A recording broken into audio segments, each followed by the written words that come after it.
Welcome.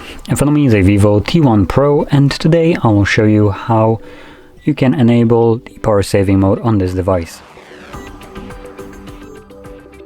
To get started, pull down your toggles by swiping from the top of your screen down, and swipe down once again to extend the list of toggles, and we're looking for power saving mode. Now if it's not visible on the first page, which I can see it here, I'm going to swipe to the left, which will take me to the second page, and I can already see my battery saver is right over here. Now once you see this toggle, simply tap on it.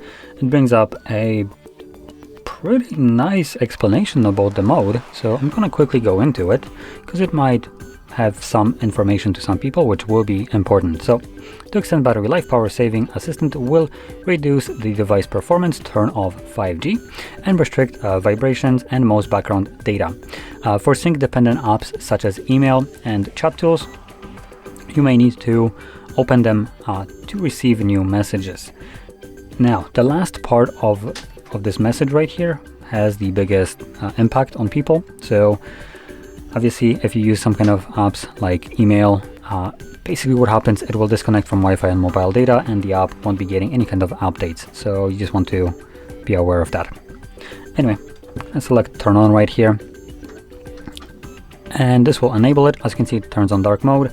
It adds this red outline around the battery, and that's really it, at least visually. Now, once you're done with this mode and you want to turn it off, find the toggle once again, tap on it, and everything will go back to functioning normally. And with that being said, if you found this video helpful, don't forget to hit like, subscribe, and thanks for watching.